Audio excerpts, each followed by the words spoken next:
Wow. What?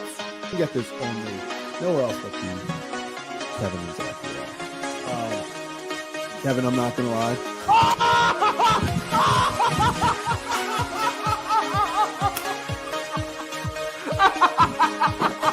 Now we're not going to a carved penguin. There it is.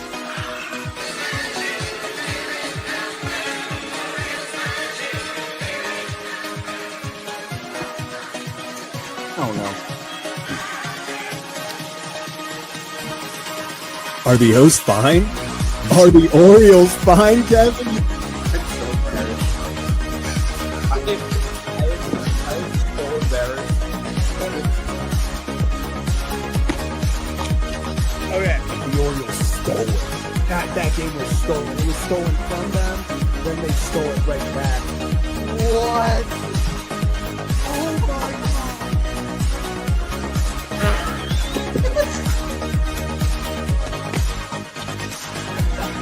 Wait, what's going on? What is happening? What is going on? Was it a diving play? He bobbled the play. What is happening? Are they challenging it? No. Other wall. No. Kevin, I don't know what you saw, how much you saw. I've been chugging champagne. Sure, I spilled a lot, but what a game, man. He will be the legendary Birdfish. How about that? Birdfish fans, stand up. We did it. What can I say? What can I say? What can I say, Kevin? A pretty good day for the Baltimore Ravens and Ravens fans in general. Get the win in Minnesota. Then the Steelers get kind of beat up. I mean, dominated and until that last drive. I mean, the Chargers just exposed that Pittsburgh passing attack, dominated the game, beat them, and the Ravens, after starting 1-5, are just a game out of the AFC North and are actually minus 290 to win the North. I mean, not only favorites anymore, heavy favorites. Kevin, how we doing? Doing good. I mean, I don't think you can feel any better after today. You know, you gotta, big Ravens win. Steelers definitely got beat up on, and then that Bills game was something. That was you were kind of watching it, like, because I was doing the watch along, and I was like checking in on the score, just kind of expecting the Bills to like come back and be like, okay, they're gonna turn it on at some point. Like they have to, right? Like it's 6-0, then it's 13-0. You're like, oh, it just keeps getting worse. So really good day. The Bills were my pick in a Survivor League to win. That's tragic. I was in the top 3. I was in the top 3. Yep. That's so in the top tragic. 3, and I dropped because the Bills absolutely sucks. But hey, you know, Kevin, it is so funny. Like last week, it was the Bills are this super team again. Like Josh Allen, they're beating the Chiefs. It's all over. Like, you know, it's their conference. I'm seeing Bills fans talk about we might not make the playoffs. This team is so trash. I do not know, you know, if there's ever been a more wide open AFC, which means the Chiefs will just win it. But like, I do not know if there is ever been a more wide open AFC than this year. Yeah, it's so wide open. And that's what was so frustrating about the struggles early for the Ravens, is like it felt like such a big opportunity to, you know, finally run away with this thing. But there's not really a team. I mean, I guess if there was one, it'd be Kansas City, because you kind of just always have to, like, that's the team Baltimore needs to get over the hump with, is, you know, the team that has gone to all the AFC championship games and gone to all the Super Bowls in the conference recently. So that Chiefs experience is key, but we know that roster is not as strong as it once was, and guys are getting older. So sometimes it really is just about a team hitting their stride at the right time. And look, the Ravens aren't necessarily beating top teams in the league right now. Like, again, Minnesota, despite their skill position talent, is still a medium to bottom tier team. And it's not like you beat them handedly. But I mean, even still, like, you look at what happened with Miami and Buffalo today, you're like, anything can happen. You do what you're supposed to do. So that at least is a positive. I just think that, just rack off as many wins as you can here, because I think the next 5 weeks, get as many as you can, because that last 3-game stretch with the Patriots, the Packers, and the Steelers, or maybe not so much the Steelers anymore, but the Patriots and the Packers, got to find ways to beat the bad team. So you put yourself in a position, but Baltimore just 1 game back of the division now. And I mean, Steelers just don't impress me at all. The defense was supposed to be their calling card. The defense is awful. Rodgers I'm is so mad that the Colts didn't just take care of business. And I just, that's why it's truly in any given Sunday league. Like, it's wild how literally, if the Colts just take care of business last week, we're sitting here tied for first, which is just crazy. I know. If the Colts win last week, I genuinely would have said that the Ravens can afford 3 more losses and 9 wins the AFC North. Yeah, I honestly, it still might be able to get there. Actually, I think 10's the magic number. Yeah, 10, I'd feel pretty confident they would win it. 9, you might come down to like a week 18. It's going to be week 18 versus But they're going to have to, because the Ravens, I'm going to pick them to win the division here. I think Pittsburgh is bad right now, really, really bad. And it's their annual Pittsburgh thing, their mid-season collapse. Yeah, I mean, and the Bengals at Pittsburgh, Joe's playing well. Like, Joe beat them already. So. They can very easily, I don't think that Pittsburgh can they cannot keep up. They cannot keep up. They don't have the weapons to keep up. At Chicago is suddenly interesting. Then you have the Bills, Ravens, Dolphins. That's a gimme. But then Lions, Ravens again. Or no. Today, I don't know about that Dolphins game. Yeah, that's true. Then they're at Cleveland and finish with, but like that at Cleveland is kind of interesting, because like that Cleveland always plays with like that. I'm kind of nervous about the Ravens next week, just because Cleveland in Cleveland division game is just always so weird, especially recently with that defense. So I'm looking at their schedule. I'm going to give them, I'll say they win one of the Bengals and the Browns. I'll say they win the Dolphins. Like they're scraping for 4 wins right now. I think they're going to have 1 win against the team they're not supposed to beat. And then it's going to be the Bills. Yeah, I could see that. And then they're going to have and then they're going to have one of those like Browns losses or something like that. So it'll even itself out, but I don't see a lot of wins out there for Pittsburgh right now. Oh, I really don't. I think Baltimore genuinely can. Like I can see them losing only 1 or 2 more games, anywhere in the 1 to 3 category. 1 being a really good scenario, 2 kind of being where I'm probably going to predict them being, and then 3 being like, oh, that's not too great. But it's kind of just like you have to take advantage of a weak division, and they certainly are getting themselves back into position. And they still have things to work on, but I'd rather work on it after a win than getting blown out by whatever the Steelers got blown out by today. So yeah, I mean, scoreboard made it look closer than it was, that final touchdown. Yeah, Roman Wilson touchdown. Yeah. So but yeah, Kevin, I mean, let's hop in, and before we hop into the Ravens game, Laura, appreciate you. Laura on a heater. She was hyping everybody up, hyping me up, and then the watch along and the squad show needs the reaction. I'm sure she was with you for the initial reaction, and then man, Laura, you're a real one. I appreciate you. Appreciate everybody who's tuning in. Yeah, appreciate everyone. If you're new to the channel, hit that like and subscribe button. Kevin and Zach react. Kevin, I mean, this game was a slop fest. This game was just the Vikings couldn't get out of their own way. The Ravens couldn't put it in the end zone for the longest time, which made the Vikings stay in the game.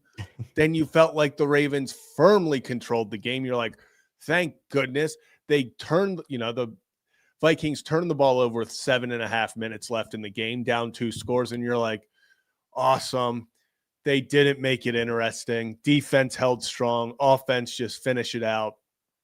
Not so fast. Always something, Kevin. It's always something. But initial takeaways from the game. How were you feeling?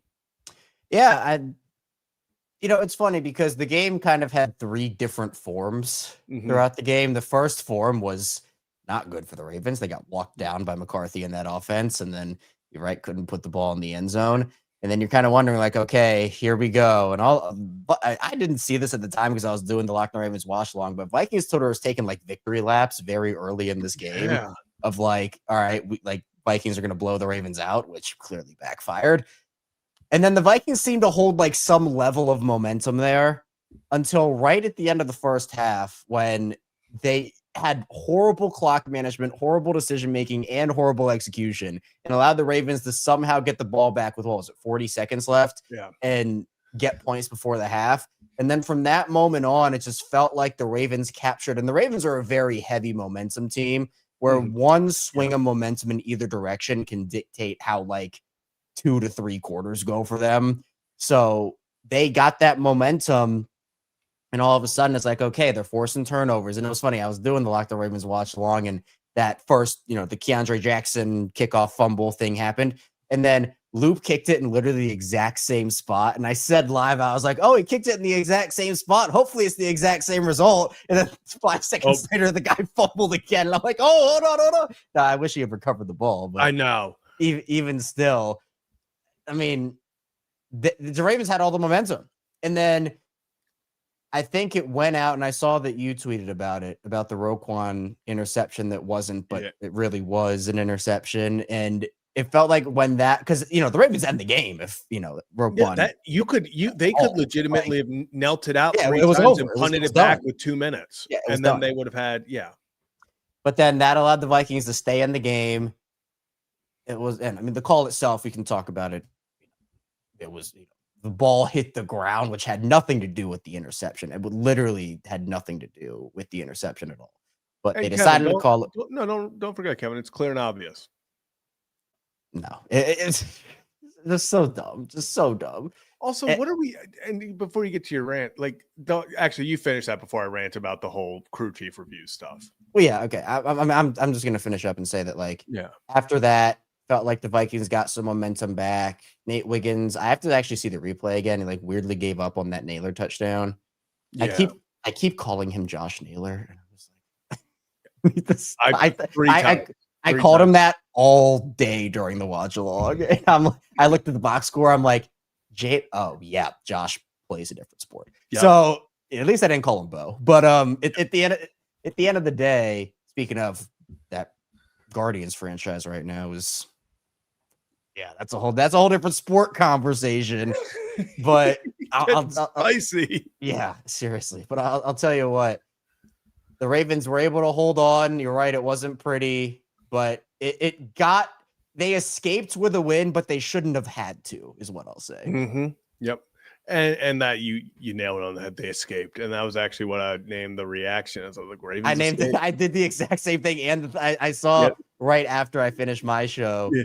I checked on what you had done for you, and it was the exact same. It's like Ravens escape, and I'm like, see, same wavelength. And it's just that's what it felt like, And I see Ravens. Yeah, a win is a win. You take this any day of the week, but it felt like the Ravens.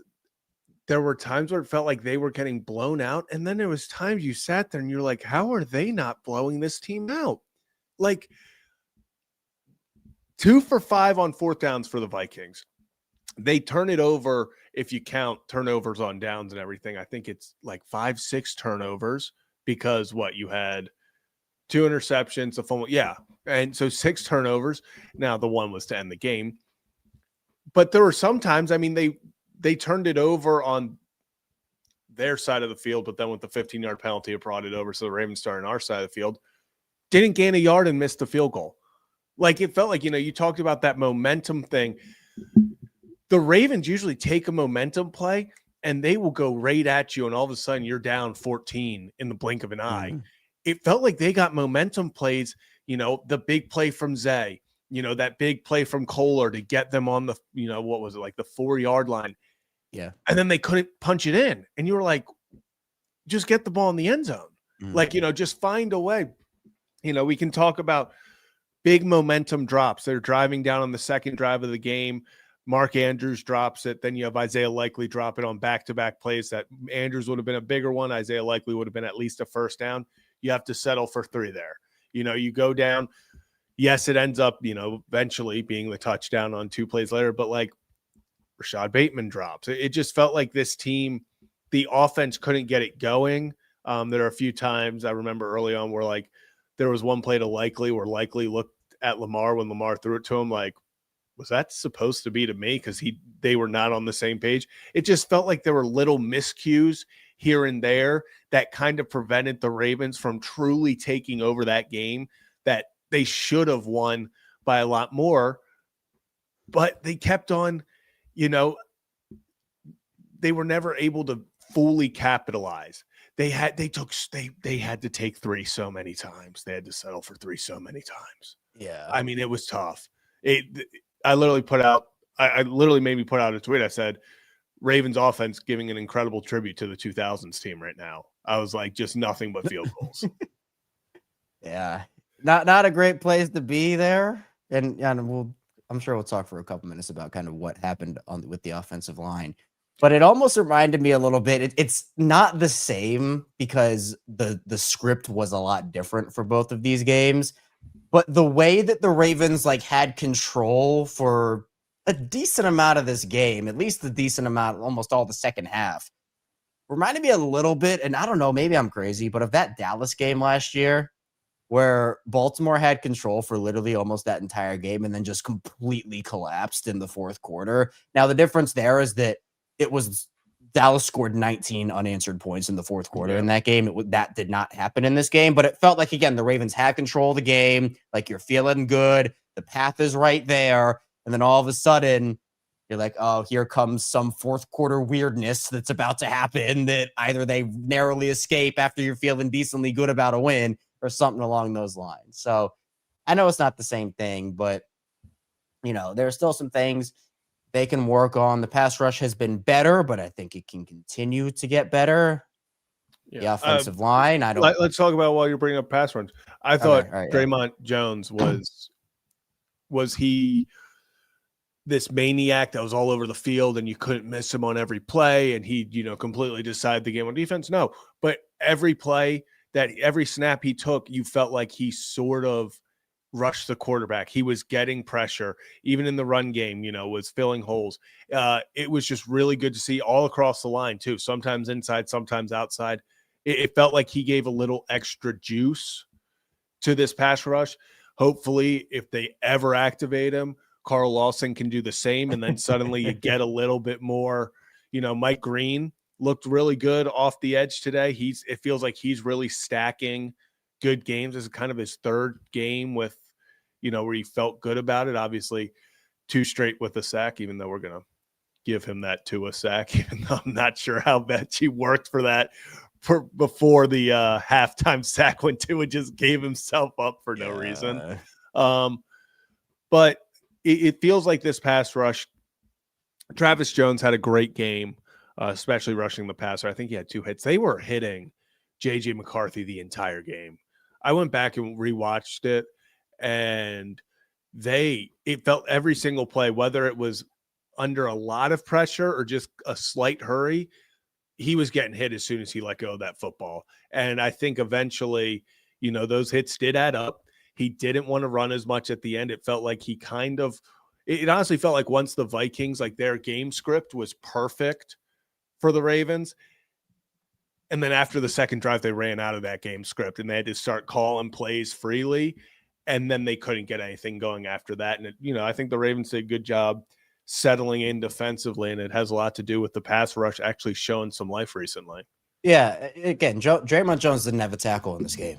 Yeah. But he had 2 quarterback hits. He was active, like you said. He had that nasty move, which was just like that chop kind of ripped through, which you're just like, oh, all right, that's what you brought this man in here to do. And you're right. It forced JJ, and they were hitting him, definitely. But also it felt like they were just forcing him to step up or step out of the pocket on almost every single play. And that resulted We love the arm punts apparently in the NFL with Josh Allen. Well, JJ threw a couple of those up, just weird rookie throws that you're just, especially on that 3rd and 1. Why are you calling a clear out for Justin Jefferson one-on-one?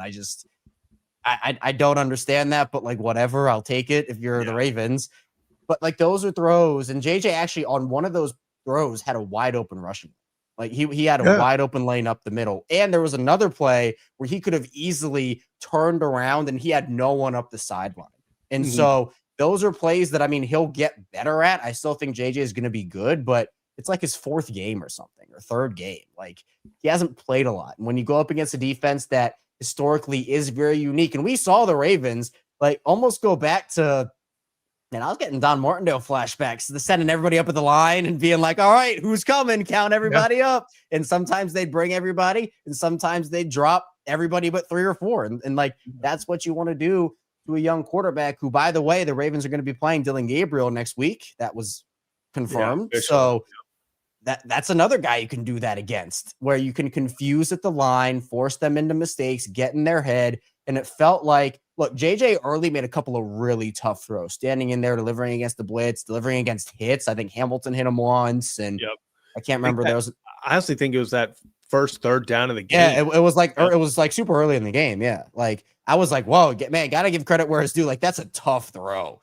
by JJ. But then I think as the game wore on and the Ravens got comfortable and they're like, okay, let's just do our thing. They got better there. But the thing, Zach, that I also want to highlight is the Ravens have been probably the best team in the league at tipping passes at the line for a while.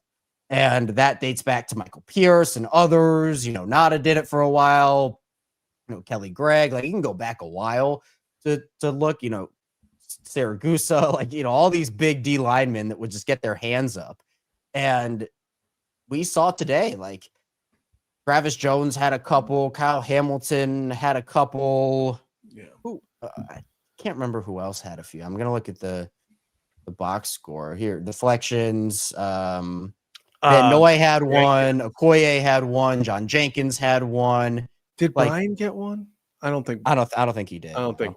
But that's the thing. It felt like everyone did. Yeah, everyone. Especially the interior guys. The interior guys, with Jenkins, Okoye, and Travis Jones, that was that was big, because that was stuff that, even if it's just a 5-yard gain, 10-yard gain, first down, that stops. And a lot of them on 3rd downs.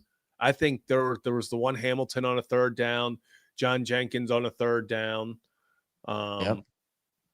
Like there were some in the red zone or near the red zone. Like those are huge plays. There was one, I think it was Addison that was crossing over the middle of the field.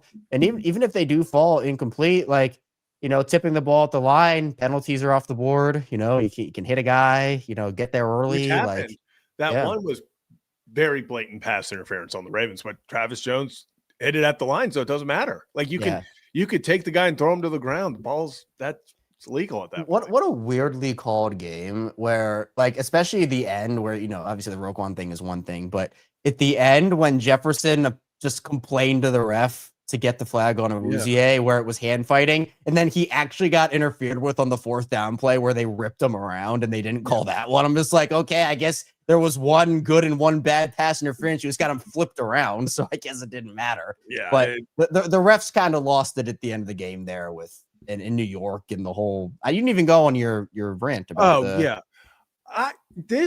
I do not understand the NFL. It has gotten so stupid with this whole, like, New York can call into the game. So sometimes you have to wait. You have to potentially lose a challenge or lose a timeout to get looked at. Sometimes New York will just say, hey, we messed up. And then, like today, sometimes New York will be like, hey, that's an incompletion. And that's a play. I said this on the instant reaction. Had that been called incomplete and the Ravens challenge are like, hey, that's an interception, and they review that and they're like, oh, nose hits here, it's not 100% conclusive, I'd be like, that's kind of BS, but whatever. Okay, I understand. How they overturned it with the call on the field, not only the call on the field being an interception, they didn't even go to look at it. Like New York called in like this was like the most blatantly obvious thing of all time.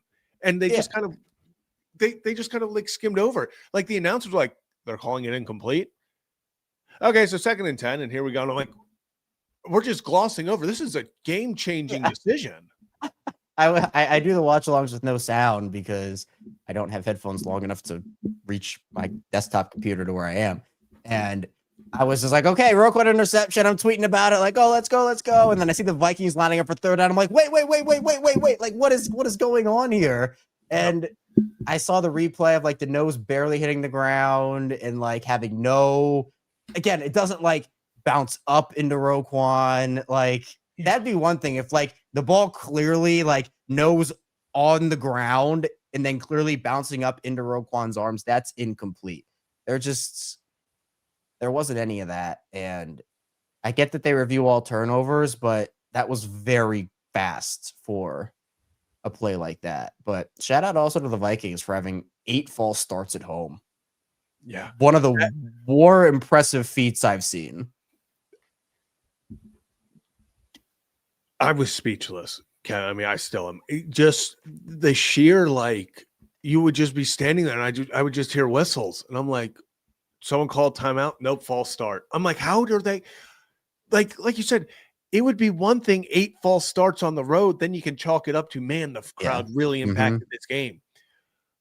I was trying to figure out, I'm like, did they not like the cadence? Was it a switched up cadence? Were they going off something? I know now there's the whole thing that the Vikings apparently were saying the Ravens were mimicking stuff. I don't know if you saw that, where it's like, no, I didn't. They were saying that they were, I don't know, maybe causing them to jump offside or to false start. That's the case. You would think one of the 8 times that it would get caught.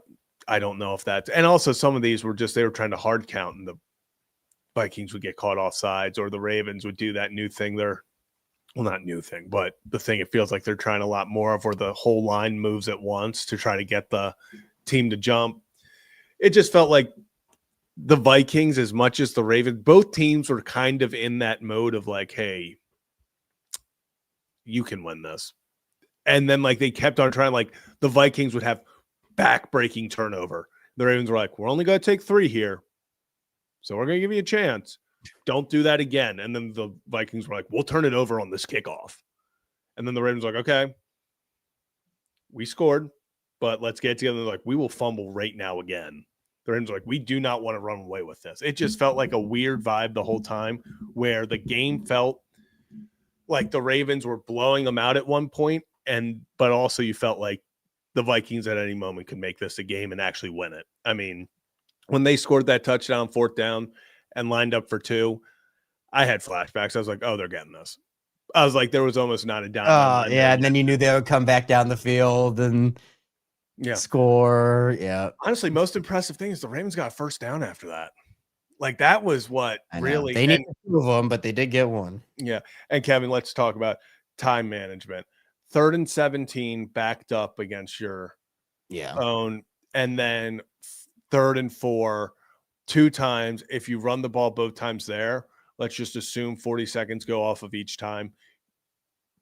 The Vikings, assuming nothing changes, obviously some things could have changed.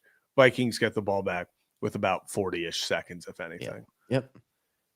Instead, you handed it to them with 1:50. It just felt like, what were your thoughts on that 3rd and 4? I know, and I'm very cognizant of it.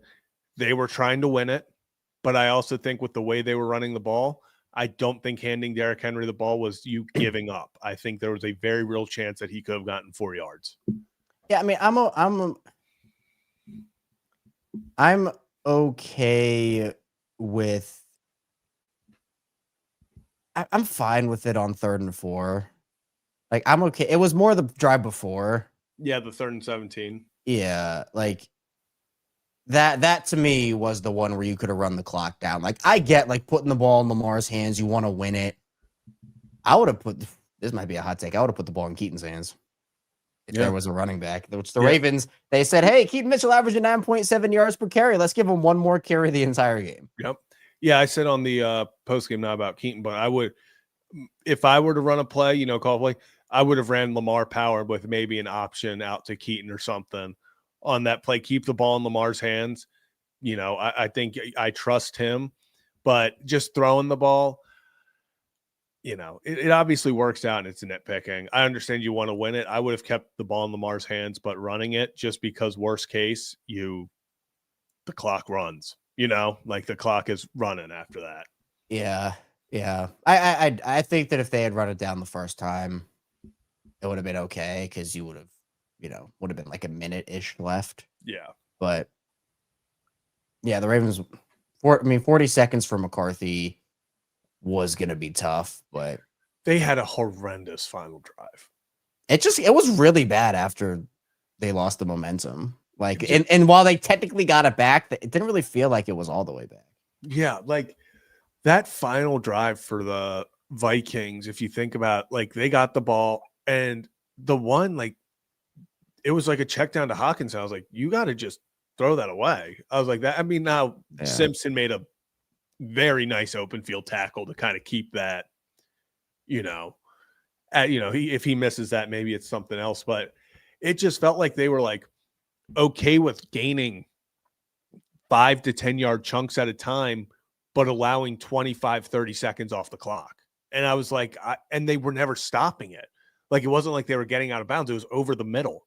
So you're sitting there and I'm like, okay, they take off, but now 35 seconds have come off. And then he throws a check down, tackles him there. And now all of a sudden for 2 plays, it felt like a minute came off. And it's like, it was a very, here, let me get the exact.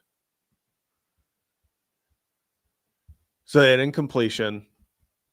Yeah. So then the 26-yard run, they snapped the ball with 139 when McCarthy ran for 26. Then there was the 4-yard pass to Hawkinson.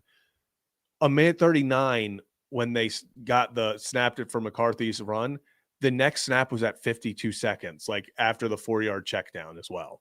So like that's 50 seconds running off the clock, and they gained 30 yards, but it wasn't like they were stopping the clock. And then after that, the 7-yard, that 7-yard run by McCarthy stayed in bounds. It felt like they were just scrambling at that point. Like the Vikings had no clue what to do. It was almost like I thought at 14 seconds, I genuinely thought there was an opportunity, and it looks like they were going for it, that they were just going to throw a Hail Mary. Like, I was like, they're just going to throw a Hail Mary. Like, they've given up on trying to work their way down the field. But that's how it felt. Like, they literally, and they sat back like they were going to. I was saying that, I was like, okay, 4th and 4. I was like, get a stop here. Like, you're good. And then the clock's running down, then Harbaugh actually burns the timeout. Yeah. I like that there to get the defense, make sure that last thing we need is someone to forget Justin Jefferson's on the field and they're in the end zone. But they sat back there and I was like, they're going for a Hail Mary right now with 14 seconds left. Just a weird end of the game. Just very discombobulated. And again, that's a inexperienced team, an inexperienced quarterback and a guy that's still trying to figure it out. Weird play calling. Have you seen the thing with the Vikings? Which one? What thing? I need to I just lost it. Give me a sec. I have like 3 different tabs open of the same thing. Here we go. All right. So apparently whenever the Ravens play the Vikings, they either make the NFC Championship game or end up firing their coach. Bad day for Kevin O'Connell. I mean, I didn't love Kevin O'Connell's decision making in this game. I mean, and Vikings fans apparently are not happy with him. So I don't know. This is damn. I forgot about that. I did see that beforehand. Yeah. God, Kevin O'Connell officially fired. And it's whenever they win, they make the championship game. Whenever they lose, they fire their coach. Damn, no wonder Vikings fans were feeling so good up 10-0 or 7-0. They were like, holy shit. They thought they were going again. They were like, we're going to the NFC Championship. Let's rock. But Kevin, before we get out of here, 2 final things. We can talk about the O-line and then the offensive play calling. Thoughts on the offensive play calling? There were times where I felt like they just, especially early in the game, they just couldn't get anything going. I think they got too cute at times as well. But did you have any concern about it? Yeah, I think some of the Derrick Henry runs on first down are really predictable. Like, and that's been a thing throughout the season where it just feels like teams will absolutely sell out because they know what's coming. And, part of it is that. Part of it is, I mean, it all kind of goes hand in hand, in my opinion, where like part of it is the offensive line just cannot win up front. And the Ravens' bread and butter has been in this Lamar Jackson era. They're going to go heavy on heavy and they're just going to beat you down and take you to the second level and just blow you off the ball. And that hasn't happened. I mean, there are probably 3 or 4 viral Daniel Falele clips from this game. Ricard Linderbaugh missed blocks. Voorhees was on the ground. Just just weird stuff that like I feel like any NFL team should look at and be like, yeah, maybe this guy shouldn't be starting. And look, we can what's in the past is in the past in terms of them not addressing it in the offseason. They didn't address it at the trade deadline. Now it's their prerogative. It is their duty to put the best 5 out there for Lamar Jackson, and they're not doing it. They're just not. Like, you can't tell me that giving Corey Bullock a chance or Ben Cleveland a chance. Emory Jones. Do you think Emory Jones? I mean, and that's crazy that we're in that situation where since you're calling for this team to start a rookie who's never played before on a team that's trying to compete and make the playoffs and get back into it. Yeah. But it's not like he was a first top 10 overall pick. This is a guy. But like, it just feels like anything would be better. And I think while they're winning, they're not going to make that change. When they're losing, they didn't make that change. Yeah. So I thought the time to do it would be during the bye week. Harbaugh kind of teased, everything's on the table, and then nothing happened. So Falele's their guy. He's their prize. It's very clear and evident that they play favorites. I mean, that's been a thing that they've done. They're very loyal, sometimes loyal to a fault. And this is one of those times where, and I've said this this is kind of become a thing on the squad show that we do over on Locked On Ravens, but Daniel Falele is a free agent after this year.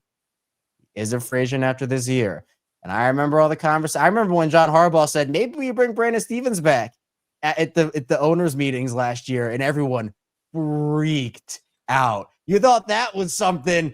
Watch Harbaugh say, maybe we'll bring back Daniel Falele next year, and everything. The Ravens wished him happy birthday this morning. Had the most comments on a post I've seen. Were hysterical. It was one of the most commented things on the Ravens page in like months. I mean, that's where this fan base is on him. The organization doesn't see it. It's not just Falele. I want to make that clear too. It's not just Falele, but you can't replace all 5 guys out there. You're not going to replace Linderbaum or the 2 tackles. So something has to give, but I just don't think it's going to. Yeah, as much as I would love for Bullock or Jones, or even I would love to know with Bullock and Cleveland or how bad they look in practice if they're not even getting chances. Well, we know Cleveland is not a practice player, so I mean that's what puts him in the Harbaugh doghouse. Yeah, which is just I just wish so bad that they could have gotten Zeitler. Like you said, passes in the past, but like it felt like they were 1 guard away. Because if you just had to deal with the left guard or the right guard, you can cover that up more. It's just every run, especially at the goal line, like people right now, I understand that people are like, yo, Derrick Henry is not great at the goal line. Like he is not. Derrick Henry also at the goal line is getting hit 2 yards behind the line of scrimmage. Yep. Like he's getting hit by 3 guys. Like Derrick Henry does Derrick Henry things every once in a while, and you're like, oh, he can make up for the bad O-line. And then on, first and goal, you hand it to him on the 2-yard line, and 3 guys are back there. And it's like he can't make all those guys miss. Those are some big defensive linemen. He's not going to stiff arm all 3 at the same time. It just, you leave him out to dry. And like you said, I loved Keaton Mitchell's usage today. Up until they decided no longer to use Keaton Mitchell. I thought it was beautiful to get him involved. And I was like, wow. They see the vision. I was like, they understand it finally. And then they were like, damn, he got stuffed for a loss of 1 after we force fed him 3 straight times. And they knew we were going to toss it a 3rd time. We should probably not. Maybe one more touch. And it's just like, why? Why are we doing that? Give the best players their chance. Just give the best players their chance. I think Keaton, I'm glad he's finally active, and They're giving him his opportunities in spurts, but he should be a guy that gets, I would say, 6 to 8. I'll say 6 touches a game. He needs to be getting in some capacity 6 to 7 touches. Why would you say that? Okay. Why would you do that? I was gonna say 6 to 8, and then I'm like, You did say you had it perfect. I know, but then I'm sitting there and I was like, that 8's like with Henry and everything. I was like, can they find 8 Mitchell plays? And I was like, oh my god, Kevin. Yeah. Good. Yeah. Great. Yeah. I only learned about that like a couple weeks ago. I didn't know what was going on. It literally means nothing. It's the most confusing. It is the most confusing. Well, it's from a song, right? It's some song, and then some kid. Yeah, I think. Yeah. Did it, and now it's like every child. I know. This is how you know we're getting old. We don't understand the. I've had to look it up, Kevin. Like I'll be open. Trust we're losing our touch. We gotta get back on it. We gotta get back on it. But man, Yeah. I think that for Keaton, I don't know what the deal is with some of the usage of some of these guys. Justice is very clearly out of the rotation. He only had 1 carry in this game, and that's cool. Like, again, you can put him in on pass block plays. You can use him as a receiver at times. Like, that's fine. But yeah, I honestly, I'd go 7 to 9 touches. I'd say, you give him 7 to 9 touches, and, you can let Henry rest for a little bit. But it just feels like, like on that one long play, Keaton was just able to squeeze through the hole really effectively. And, like it's 2 very different skill sets. So hopefully they use them a little more. Just the explosiveness. It is a difference maker. Like it is. You see it on that, that 120 plus yard run, 22-yard run, patient to the line. Second he sees a hole, he takes off, and they didn't touch him for 10 yards. So keep giving your playmakers, your best playmakers, the ball. But Kevin, Ravens escape Minnesota with an 8-point win. Steelers get beat up on Sunday Night Football. Bengals on a bye. Browns lost to the Jets. So, Wow, maybe Sauce and Quinn and Williams were the problem. Not kidding. Gosh, speaking, the Ravens should blow these 2 teams out. The Ravens should blow these 2 teams out. You're going to get a game-winning field goal as time expires, and you're going to like it. No. If they have games like this against those 2 teams, we're gonna have problems. I'm fully expecting next week to be a dogfight. Not because of not because I think this is like the Browns, like they're putting it together or anything like that. Solely because Myles Garrett versus offensive line, I would take him 1v5, and I feel like he would still disrupt every single play. And I just don't think the Browns are going to score points. I hope not. Oh, Jerry Jeudy revenge game. That's maybe. Kevin, I like the way you think. More Jerry Jeudy storylines. Just what we need. Jag, just another guy. Which, actually, speaking, just because I was very locked in on the roof. I did not realize the Jaguars blew that lead. That was insane. I know. I saw their post after the 3rd quarter. Oh, one of the words. Actually, speaking of the Jaguars, this is kind of a final point for me. Yeah. The Chiefs right now would not make the playoffs, and the Jaguars would be the 7th seed because of the win that the Jacksonville Jaguars got over the Chiefs I was looking a couple weeks ago. Chiefs are not in the playoffs right now. Yeah. And Kevin, I was actually just final thing. I was looking at the playoff standings right now. Like, it's a cluster of teams. It actually sucks that we lost to the Texans really bad because they have technically the tiebreaker. But that's it's 4 seed or bust for me, where like you don't have the tiebreaker on the Bills, don't have the tiebreaker on the Chiefs. Colts would come down to AFC record, but the Ravens AFC record is kind of cooked right now. What is their AFC record? 6-1. The Ravens AFC record's not 6-1. No. You're talking about the Colts. Okay. Yeah. Ravens are 2-3. So Yeah. I mean, that's the worst among playoff teams. So you're not getting any tiebreakers in terms of like that's why like the winner of the North makes the playoffs, the loser of the North does not. This is so easy for me. It's Patriots / Bills, whoever wins the North, the Colts, and then the Broncos, Chargers, and Chiefs in whatever order they make it. Like no one else is making it. It's those 7 teams. So I think it will be Baltimore. But I think it just depends because whoever loses the East, I think is going to come to play Baltimore in the wild card, and that could be Buffalo. Actually, give me Buffalo. That defense is so bad. That defense is so bad. I would love Buffalo after. Could you imagine everybody talking about that as the AFC Championship game? Chiefs are going to fall off. It's Ravens Bills for the Super Bowl, and then it's just going to be the 4 or 5 game in the wild card. I would love it. I would love it, Kevin, because I'm telling you, they ain't beating us again. After then they'd have to come to Baltimore. They'd have to come to Baltimore. They would. I'm telling you, I would love that. So many. The Bills, honestly, it's been malpractice what they've put around Josh Allen for ever since they got rid of Diggs. Yeah, it's really bad. Yeah, it's what Lamar was dealing with early in his career. And I'm not even trying to troll or anything. Like it literally. I honestly. I'm saying that team goes through James Cook and the fact of if they can't get the running game going to open up for these wide receivers, like Josh Allen is doing it by himself when James Cook or they have to play from behind and they can't just hand it to James Cook, get in play action, make the defense have to respect that and hit, Keon or Shakir over the top, hit, Kincaid down the seam. If they can't get their big chunk plays from the wide receiver because they're expecting pass, they kind of go into like, this offense isn't good either. Also, just Josh Allen, it was funny for a little bit. We gotta chill with asking for flags. It's getting worse than Mahomes. He won an MVP and it went to his head.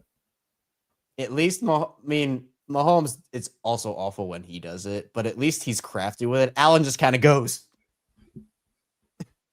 head snap back.